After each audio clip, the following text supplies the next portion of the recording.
Bismillahirrahmanirrahim. Assalamualaikum warahmatullahi wabarakatuh. Alhamdulillahi rabbil alamin wa bihi nasta'in ala umuri dunya waddin, wassalatu wassalamu ala asyrafil anbiya wal mursalin wa ala alihi wa sahbihi ajma'in. Subhanaka la ilma lana illa ma 'allamtana innaka antal alimul hakim. Qala rabbi shrah li sadri wa yassir li amri wahlul 'uqdatam min lisani yafqahu qawli. Alhamdulillah, pertama dan selamanya mari sama-sama kita ucapkan rasa syukur kita kepada Allah Subhanahu Wa Taala kerana kita masih lagi diberi kesempatan, peluang panjang usia kita, dan alhamdulillah kita masih lagi berada di bulan Ramadan Al-Mubarak pada kali ini. Syukur, berbanyak-banyak syukur atas peluang dan nikmat yang telah Allah berikan, dan marilah sama-sama kita gunakan peluang ini dengan sebaiknya.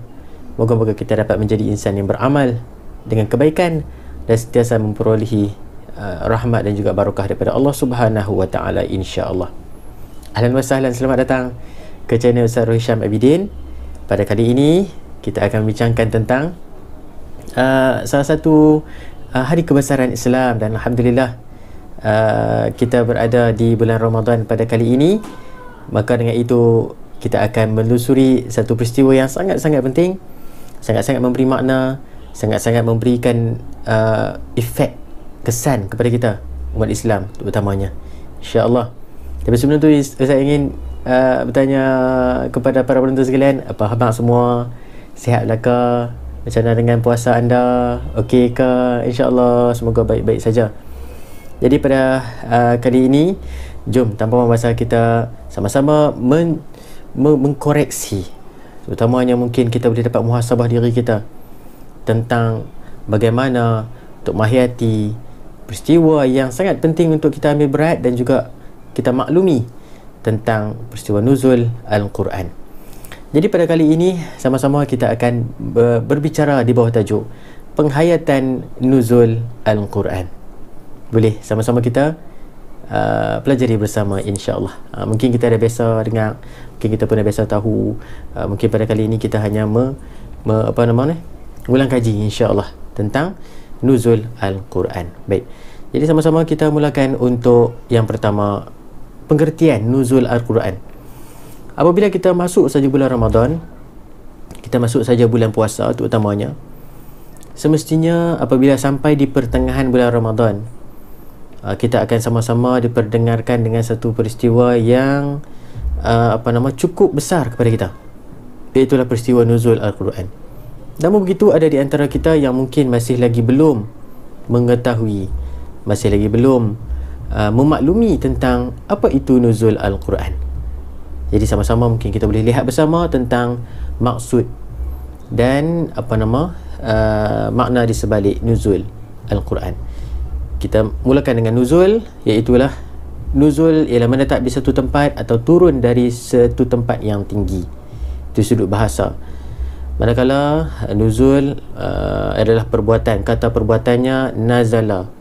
Nazala membawa maksud dia telah turun, okey, ataupun dia menjadi tetamu.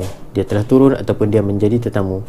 Makna kata apabila kita sebut tentang nuzul Al-Quran, kita boleh kaitkan dua-duanya dengan perkataan turunnya Al-Quran. Turunnya Al-Quran dari satu tempat yang tinggi ke tempat yang lebih rendah. Jadi maksudnya yang boleh kita fahami bahawa nuzul Al-Quran bermakna turunnya Al-Quran dari satu tempat yang tinggi kepada tempat yang lebih rendah. Okey.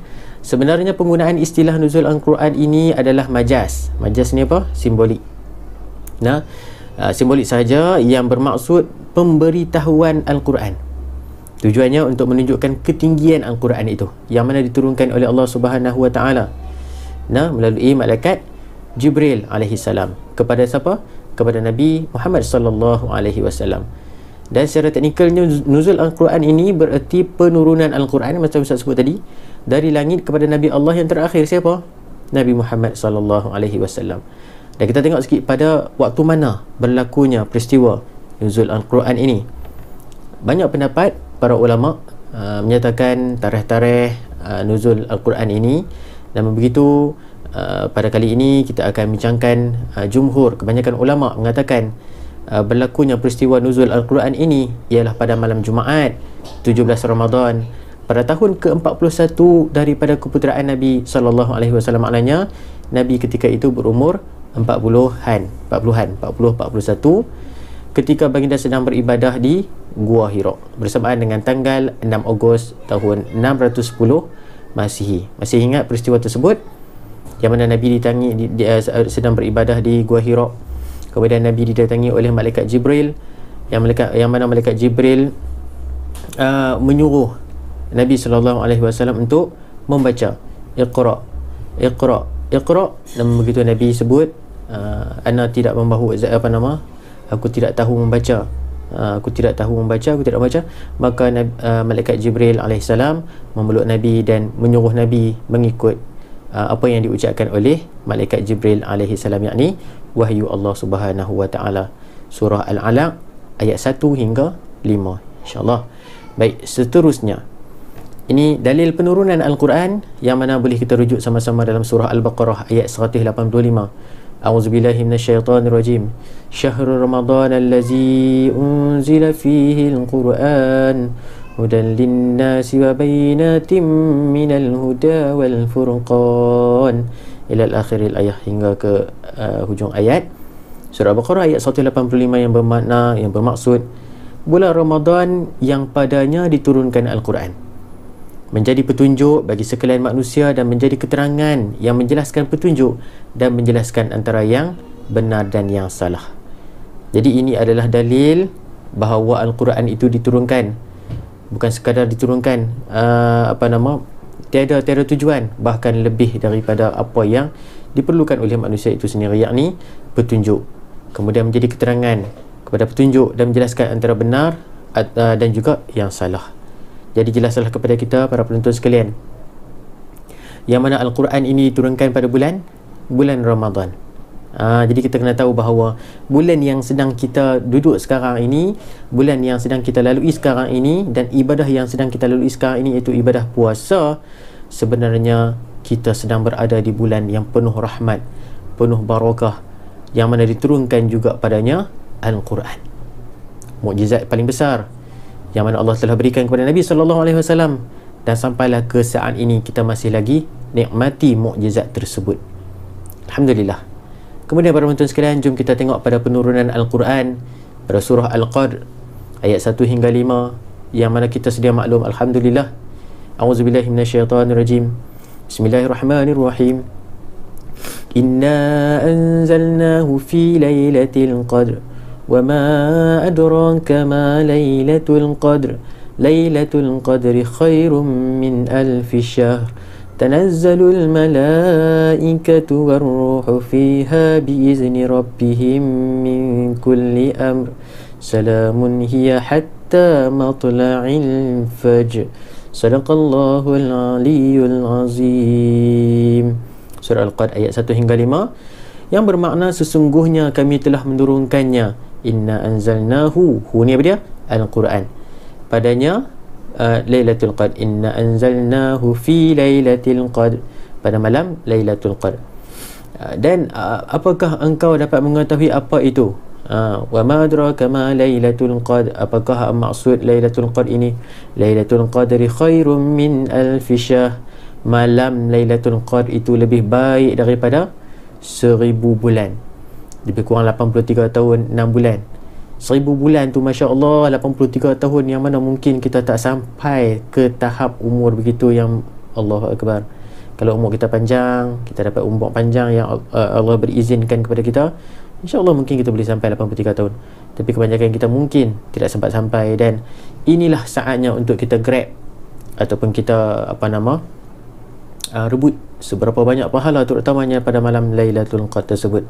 Kerana bila kita beribadah pada malam tersebut, pahalanya akan dilipat gandakan, kerana malam itu adalah lebih baik pada 1000 bulan. Dan pada malam itu juga, pada malam itu para malaikat dan Jibril turun dengan izin Tuhan mereka untuk mengatur segala urusan. Salamun hiya hatta matla'il fajr, sejahtera malam yang berkat itu sehinggalah terbit fajar. Allahu Akbar. Jadi penurunan Al-Quran yang kita nak cerita pada hari ini, pada malam ini, pada waktu ini, ialah istimewanya Al-Quran yang diturunkan pada malam Lailatul Qadr. Lailatul Qadr ini adalah malam yang cukup istimewa, yang dinanti-nantikan oleh seluruh umat Islam, terutamanya apabila sampai ke bulan Ramadan yang kita sedang juga berada waktu ini, insya-Allah. Okey, jadi kita tengok sikit pada penurunan Al-Quran. Yang ni bermula dari Allah turunkan ke Lauh Mahfuz yang pertama, secara terus, secara keseluruhannya diturunkan ke Lauh Mahfuz. Kemudian peringkat kedua, Lauh Mahfuz ke Baitul Izzah di langit dunia, juga secara terus, secara keseluruhannya. Kemudian penurunan kepada malaikat Jibril alaihissalam dalam tempoh 20 malam, dan diturunkan kepada Nabi Muhammad sallallahu alaihi wasallam selama berapa tahun? 23 tahun. 10 tahun di mana? Di Mekah, dan 13 tahun di Madinah. Jadi 23 tahun tempoh penurunan Al-Quran kepada Nabi sallallahu alaihi wasallam, bermula dari saat pertama tadi ni di Gua Hira, sampailah ke saat yang terakhir apabila lengkap sempurna Al-Quran. Maka tibalah saatnya Allah mengambil kembali kekasihnya, yakni Nabi Muhammad sallallahu alaihi wasallam.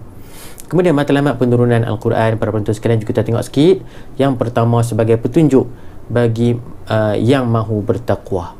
Ada di antara kita yang tercari-cari di manakah hala tuju kehidupannya. Ada yang mencari-cari apakah yang perlu dilakukan sepanjang kehidupannya. Ada yang sedang mencari-cari panduan dalam kehidupan yang sebenarnya telah pun ditunjukkan kepada kita, yakni dengan turunnya Al-Quran. Jadi bila orang tersebut ataupun insan tersebut telah menjadikan Al-Quran sebagai petunjuk dan panduan dalam kehidupan, insya-Allah dia akan menjadi orang yang bertakwa. Bila orang yang itu nak bertakwa, maka carilah Al-Quran, jadikanlah Al-Quran sebagai teman. Itu yang pertama. Kemudian yang kedua, matlamat penurunan Al-Quran, penjelas kepada perkara yang baik dan yang buruk. Maknanya kalau kita tengok dalam Al-Quran berbagai panduan dalam kehidupan kita, yang mana mungkin dalam kehidupan kita rasa benda tu baik dah, namun begitu dalam Al-Quran Allah tegah, Allah larang untuk kita lakukan. Bermakna tegahan dan larangan itu adalah perkara yang buruk untuk kita buat. Jadi jangan kita buat. Namun begitu mungkin pada fikiran logik akal kita, perkara itu adalah satu benda yang buruk, benda yang tak baik, benda yang mendatangkan kecelakaan kepada kita mungkin. Namun begitu bila kita rujuk kepada Al-Quran, kita rujuk kepada wahyu Allah Subhanahu Wa Taala ini, maka Allah telah menunjukkan bahawa perkara yang kita rasakan buruk sebenarnya adalah memberikan kebaikan. Maka kita ikut, kita follow, kita pegang kuat-kuat, kita genggam dengan erat Al-Quran itu. Fa in tanaza'tum fi syai'in faruddu ila Allahi wa rasulih. Jika ada masalah dalam kehidupan, jika ada masalah dalam pengaturan perjalanan insan tersebut, maka kembalilah kepada Allah dan Rasulnya. Okey, itu yang kedua.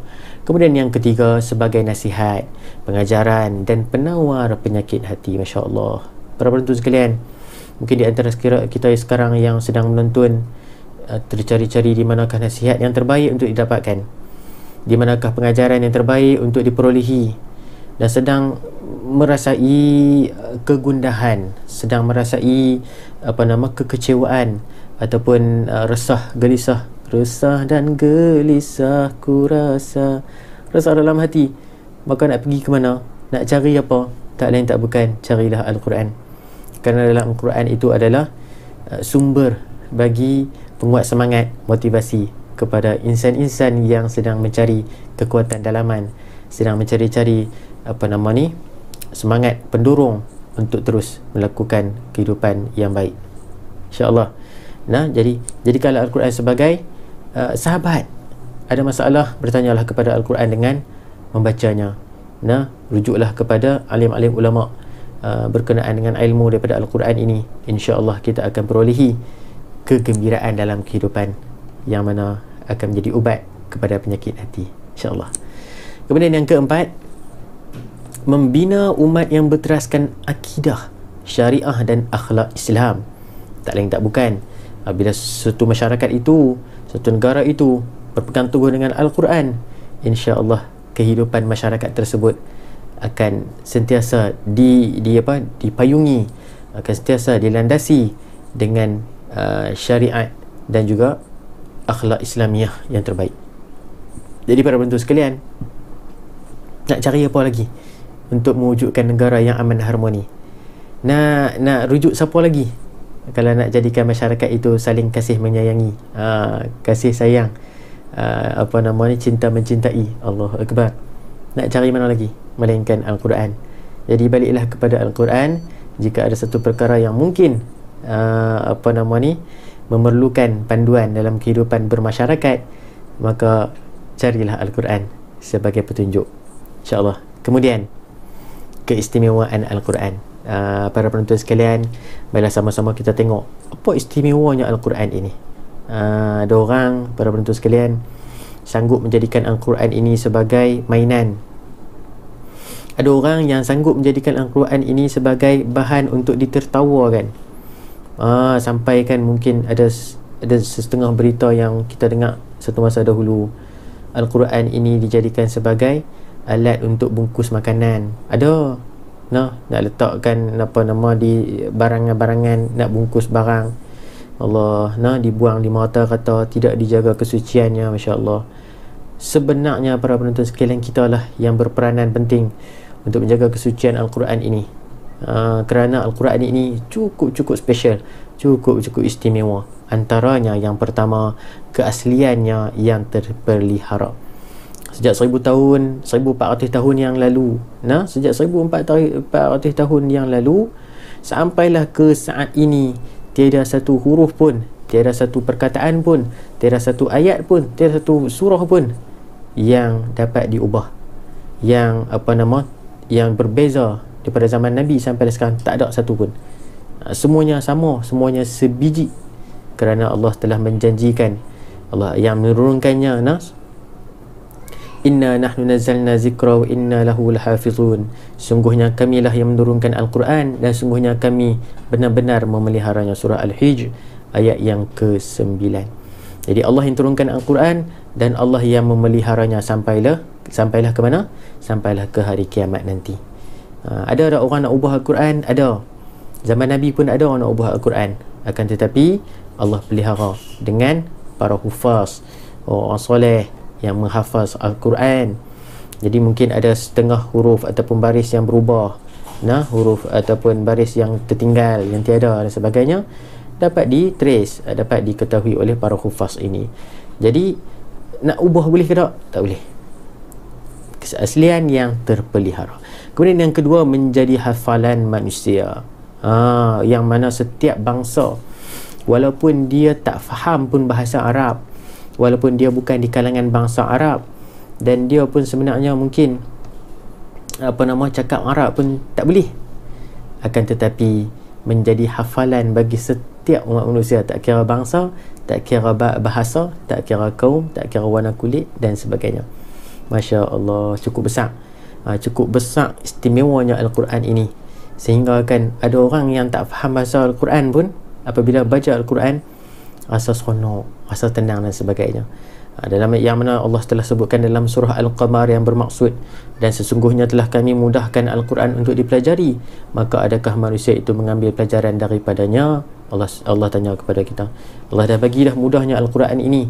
Budak-budak pun boleh baca, kanak-kanak boleh baca, orang buta pun boleh baca dah, dengan menggunakan kaedah Braille. Kan kita sendiri yang cukup panca indera boleh baca, boleh lihat, boleh dengar, boleh sebut.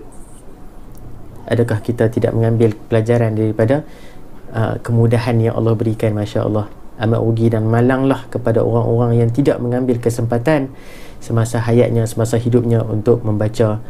Yang pertama mungkin belajar, tak belajar rugi, tak belajar rugi. Kemudian dah belajar tak baca pula rugi, dah belajar baca tak amal pula rugi. Jadi dah belajar baca tak amal, dah tak amal, tadabbur tak sebarkan pula, Masya Allah, lagilah bertambah-tambah rugi. Kerana Al-Quran ini sangat mudah untuk dipelajari, dan sebenarnya sangat mudah untuk dikongsi. Jadi kita ambillah kesempatan tersebut. Dan yang ketiga, seiring dengan sains moden, maknanya apa yang Allah ceritakan dalam Al-Quran, apa yang telah disebutkan dalam Al-Quran melalui wahyu Allah Subhanahu Wa Taala ini telah pun dibuktikan dengan kajian-kajian sains yang terkini. Dulu ada kajian sains? Tak ada. Mungkin ada, mungkin tak banyak. Mungkin tak meluas macam sekarang kan. Namun begitu, apa yang Allah sebutkan dalam Al-Quran telah pun dibuktikan di saat ini dengan kajian sains moden.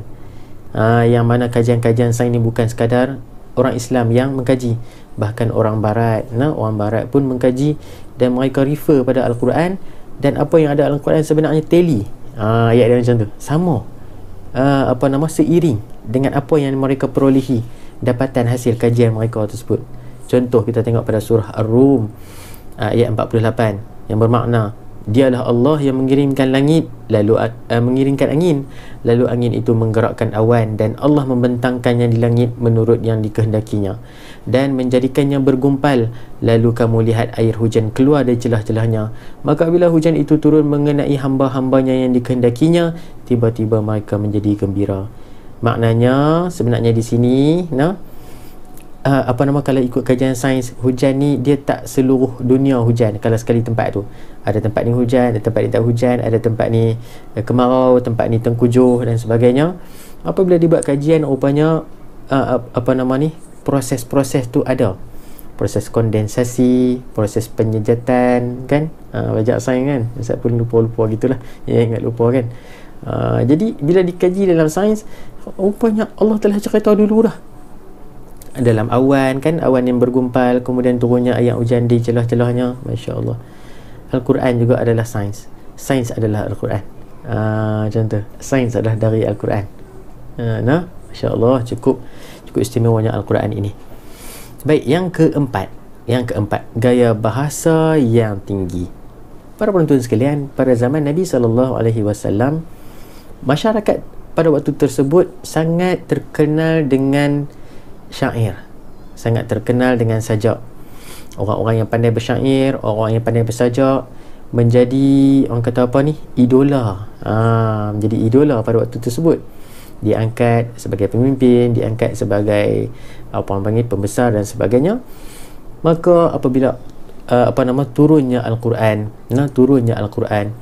orang yang hebat dalam bidang sastra ni, dia boleh detect bahawa ayat Al-Quran ni bukan besya-besya bukan ayat yang manusia buat, yang mana ayat daripada Al-Quran ini semestinya ada satu power yang telah menukilkan ayat tersebut.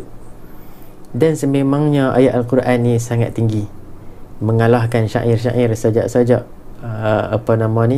orang-orang Arab pada waktu tersebut, yang mana Allah telah sebutkan dalam surah Ar-Ra'd 2 ayat 37, yang bermaksud, dan demikianlah kami menurunkan Al-Quran sebagai hukum dalam bahasa Arab, dan demi sesungguhnya jika engkau, yakni wahai Muhammad, menurut kehendak hawa nafsu mereka sesudah datangnya kepadamu wahyu pengetahuan tentang kebenaran, maka tiadalah engkau peroleh dari Allah suatu pun yang dapat mengawal dan memberi perlindungan kepadamu, yakni dari perkara-perkara yang tidak diingini. Sampaikan seorang penyair Arab yang cukup hebat, datang bertemu dengan Nabi.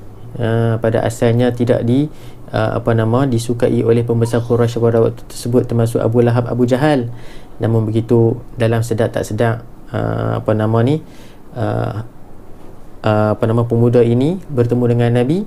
Bila bercakap dengan Nabi, hatinya rasa tenang, hatinya rasa tidak rasa gundah pun bila bercakap dengan Nabi SAW, kerana apa yang dituturkan kepada Nabi semuanya adalah daripada wahyu Allah Subhanahu Wa Taala, dan beliau sendiri telah memeluk Islam kerana indahnya akhlak Nabi SAW yang berteraskan wahyu Allah Subhanahu Wa Taala. Masya-Allah, cukup hebat.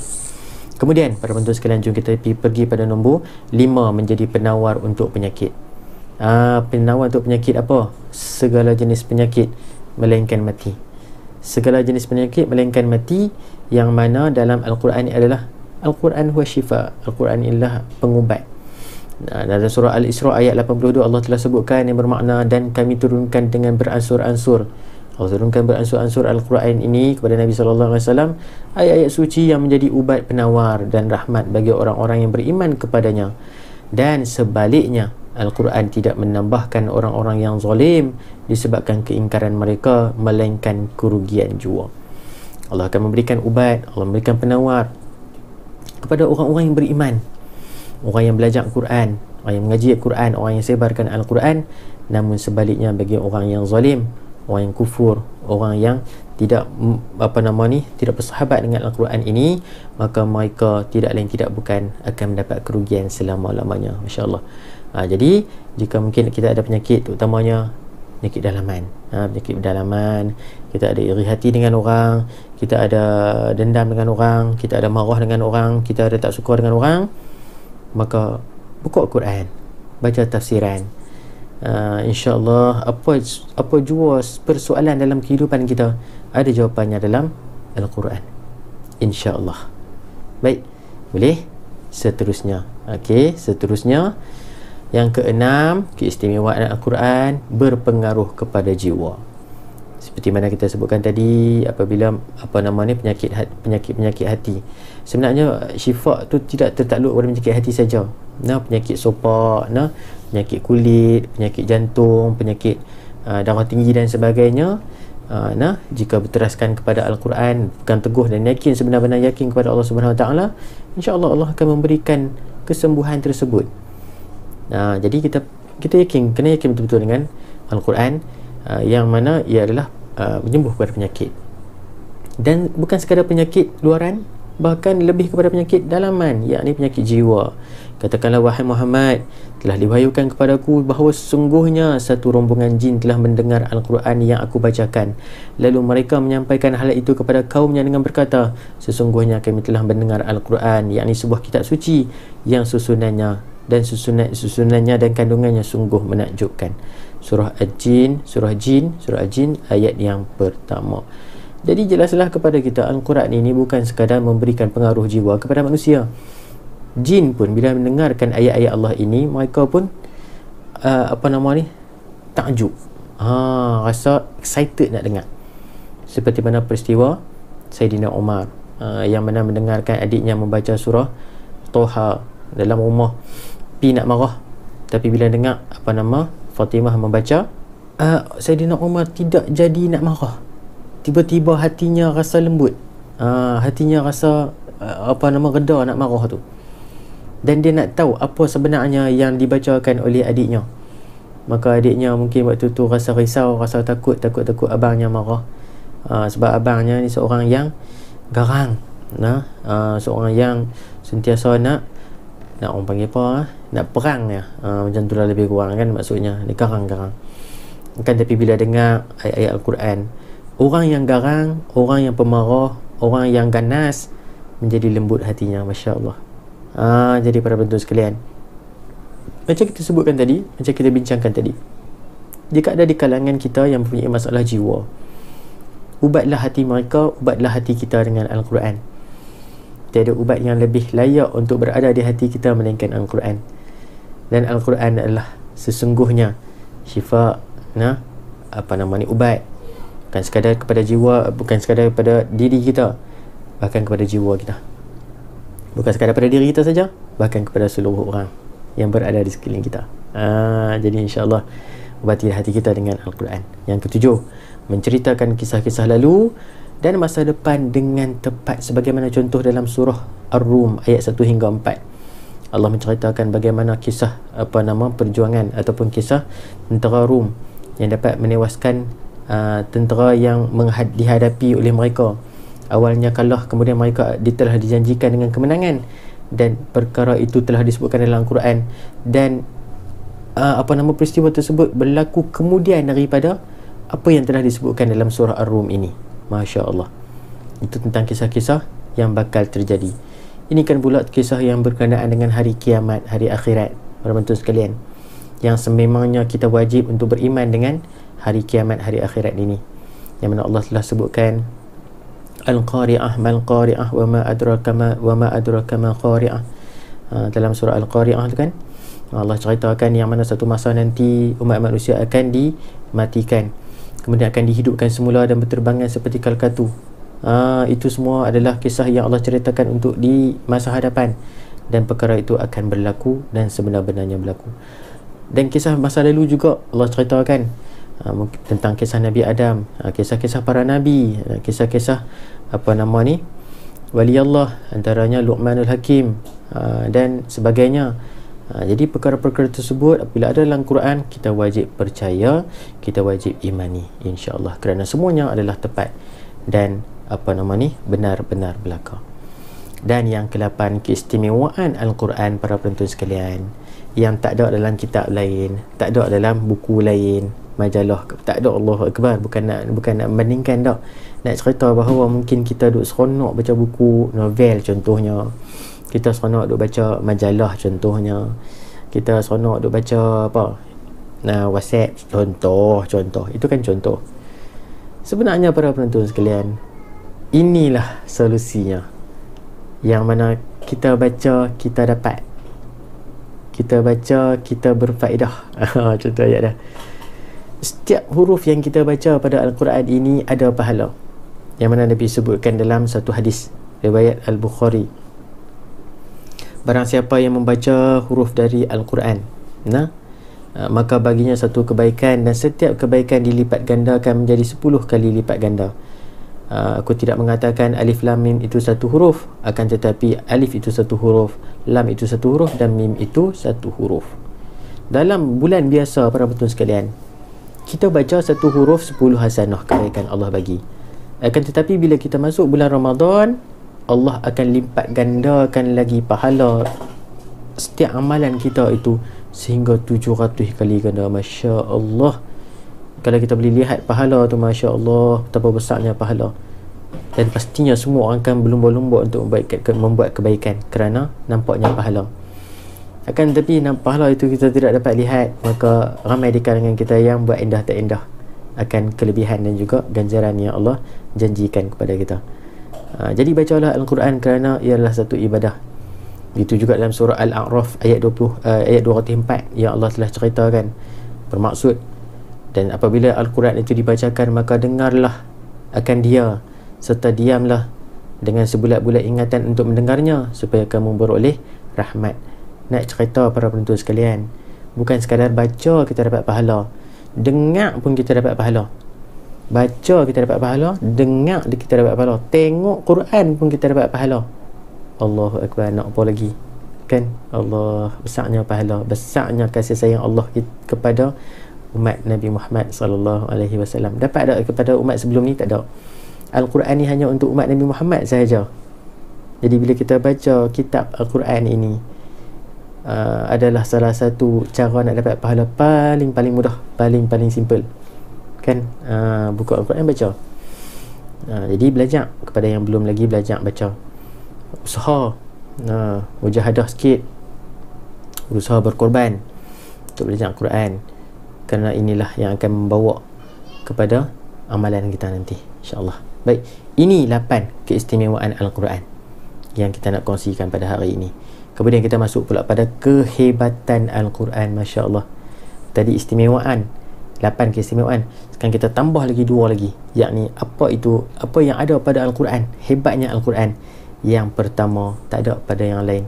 Al-Quran akan memberikan syafaat, akan memberikan pertolongan kepada pembacanya, sahibihi, pada sahabatnya.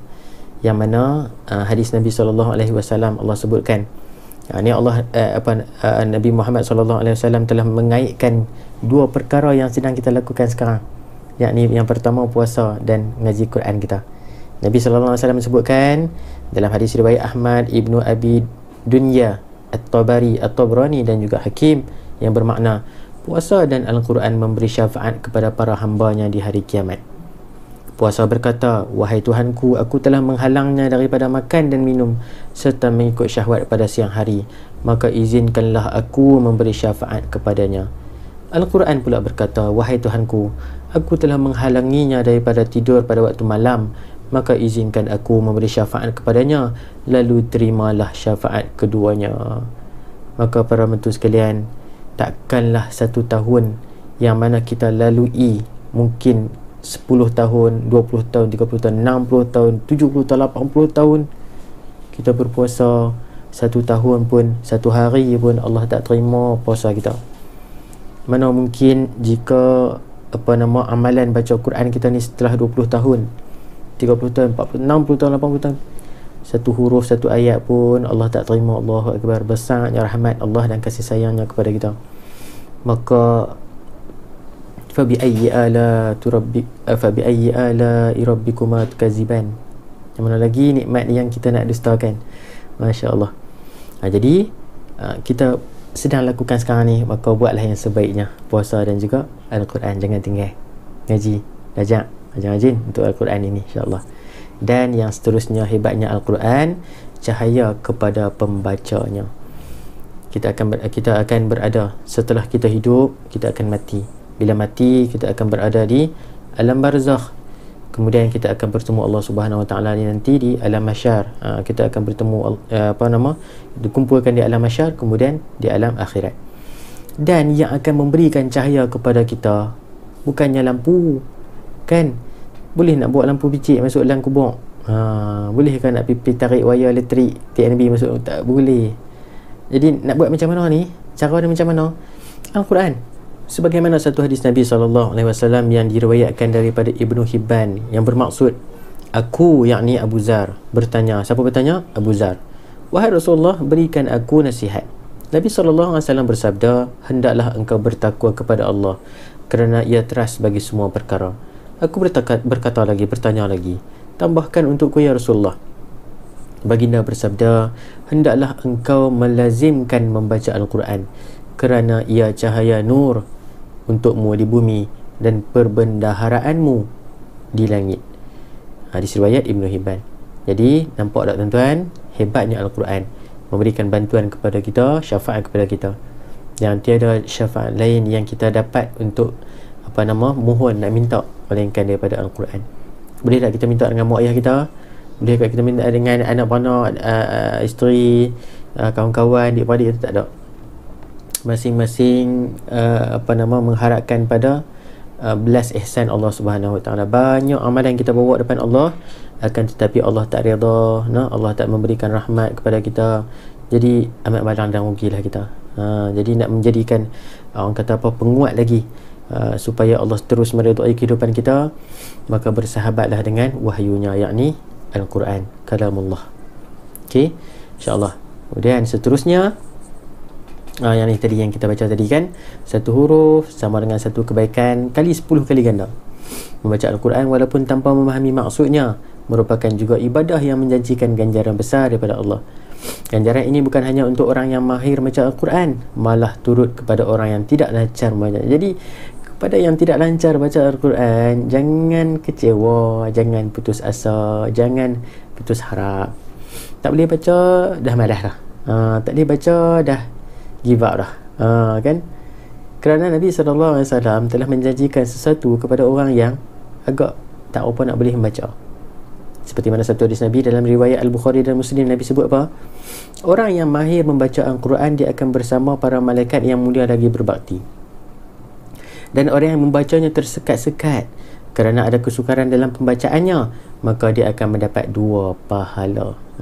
Tengok, Nabi sendiri telah menjanjikan sesuatu yang istimewa kepada orang yang tersekat-sekat bacaannya. Bukan sekat sebab dia tak pandai baca, dan bukan tak pandai baca saja. Orang yang tersekat ni mungkin ada masalah percakapannya mungkin, tapi dia belajar. Jadi akan dapat 2 pahala. Tapi orang yang dah lah tak baca Quran, lepas tu tak mau belajar juga, lepas tu bila baca tergagap-gagap, sayanglah, takut-takut salah tajwid dan sebagainya kan. Jadi lebih mendatangkan, orang kata apa, mungkin dosa atas kesilapan bacaan. Jadi teruslah belajar, kerana ada satu lagi perkara yang ingin kita kongsikan, orang kata apa, kebaikan ataupun manfaat kepada pembaca Al-Quran ini sebentar nanti, insyaAllah. Baik, sudahkah anda membaca Al-Quran hari ini? Tepuk dada tanya iman, bukan tepuk dada tanya selera kan, tahun-tahun puasa kan. Lapang pula dengar-dengar tanya selera ni. Sudahkah anda membaca Al-Quran hari ini? Tepuklah dada kita, tanyalah iman kita, tanyalah hati kita, tanyalah kekuatan rohani kita untuk menjadikan Al-Quran sebagai sahabat. Yang mana Nabi sebutkan, ini nak cerita ni, petua. Nak jadi orang hebat tak? Nak jadi orang yang power tak? Nak jadi orang yang excellent tak? Nak jadi orang yang dihormati tak? Ada cara dia. Tengok Nabi sebut, khairukum man ta'allamal Quran wa 'allamahu. Sebaik-baik di kalangan kamu, sebaik-baik di kalangan kalian adalah yang belajar Al-Quran. Belajar Quran dan mengajarkannya. Belajar Quran, mengajarkannya, akan jadi orang yang hebat, insya-Allah. Boleh. Jadi sama-sama kita menanamkan hasrat dalam diri kita, menanamkan cita-cita dalam diri kita untuk menjadi salah seorang yang calon-calon syurga, di kalangan calon syurga ini, yang di dunianya yang belajar Al-Quran. Dah belajar Al-Quran, alhamdulillah, tahniah, syabas. Satu lagi, mengajar pula Al-Quran, walaupun kepada anak-anak kita sendiri. Mengajar walaupun dengan satu huruf. Balighuanni walau ayah, Nabi sebut, sampaikanlah daripada aku walaupun satu ayat, satu huruf, mengajar, dapat pahala. Mengajar anak surah Fatihah, dapat pahala. Mengajar anak alif bata, tak apa, insya-Allah anak tu boleh dengan kita. Anak tu akan amal sampailah akhir hayatnya, pahala tu akan boleh pada kita. Seronok tak? Seronok. Jadi jangan risau, jangan takut tentang pahala ni, kerana pahala ni akan berterusan. Namun begitu takutlah jika dosa itu berterusan. Tu dia ayat dah. Okey, jadi wallahu a'lam. Terima kasih. Alhamdulillah, perkongsian kita pada kali ini sampai ke penghujungnya. Terima kasih kerana menonton pada kali ini. Alhamdulillah, moga-moga Ramadan pada kali ini memberikan lebih makna, memberikan lebih manfaat, kebaikan kepada kita. Najah fid dunya wal akhirah, insya-Allah. Dan moga-moga kita akan ditempatkan bersama-sama dalam syurga Allah Subhanahu wa taala nanti. Jadi sekali itu saja perkongsian kita pada kali ini. Wallahu taala alam, jazakumullah khair. Kepada para penonton, sudi-sudikan untuk kongsi komen di bawah. Mungkin boleh kata-kata semangat pada Ustaz, kan, insya-Allah, dan share lah untuk kebaikan kita bersama. Wallahu taala alam. Kita jumpa lagi. Qul qali hadza wa astaghfirullahal azim li wa lakum. Salam nuzul al-Quran. Assalamualaikum warahmatullahi wabarakatuh. Kita jumpa lagi. Terima kasih.